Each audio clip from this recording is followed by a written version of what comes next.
So we've talked a little bit about the downfall of selling a screening as a product as it relates to data. The data ends up being in a silo somewhere. You can't act on it. And we've talked about the loss of the engageable moment by selling health fairs or purchasing health fairs or thinking that you've just done something to change health through an event instead of the beginning of a process. Let's talk a little bit about profitability and ROI.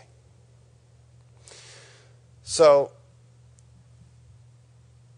this is the business slide. So this is for the provider, the total health management, population health management provider profitability slide. When we're out there selling screenings as a product, as a standalone P&L, as its own entity, we're missing the opportunity to really change behavior later. Screenings are jack standard. They are how you get in the door. They're how you identify the risks. They're how you decide what needs to be attacked. But when we sell them in a package, in a box, and then we sell other boxes, I think we lose the opportunity to link all of these things together. You know, data will earn us pennies, and information will earn us dimes, and helping our customers improve outcomes and lower healthcare costs will earn us dollars, because that's where the value is. So do we want to sell products that will earn us pennies? And why do they earn us pennies? Well, because I can tell you what the ROI is on a biometric screening. And in fact, I'll be bold and say I will be the only speaker over these 2 days that can with all certainty tell you the ROI on a product. The ROI on a standalone screening is zero. In fact, if the cost of doing it, it might be negative. People don't change in 3 minutes. People don't improve their health through a 15-minute screening. The ROI is zero. And then we offer these incentives to participate in this event. So now we're incenting someone to participate in an event that won't change their behavior, to participate in an event that doesn't have an ROI. And the incentive that we offer, right, is additive to the cost. So now I'll guarantee you my ROI is negative because we gave a gift card or we gave whatever it is that we gave. But it doesn't have to be that way. It's that way if you put the incentive tied to the screening, tied to participating in an event that won't do anything. It changes when we move the incentive and we attach it to the ROI, when we attach it to the change in behavior, when we attach it to the actually doing something. Take advantage of the 20% rule. We do a lot of screenings. If you don't offer an incentive, you're going to get 30% of your folks to show up. If you offer the cash incentive with the gift card and those types of things, you know, you can get 55, 60%.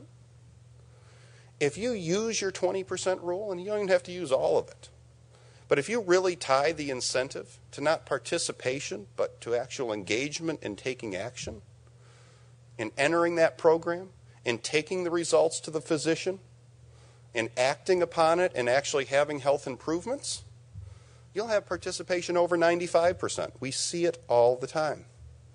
And what happens then?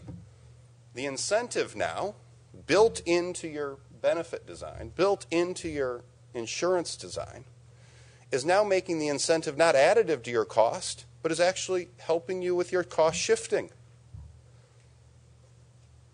Move the costs to the people, away from the people who are taking action and improving health.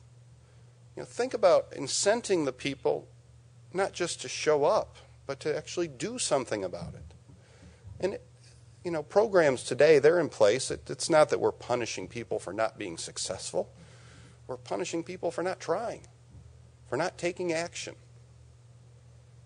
So think about where you're putting that incentive. Because I've been saying that a screening is not a product and it doesn't have an ROI, and why are we doing it as a standalone event? And I'll tell you that a screening outside of a population health management program is limited and weak.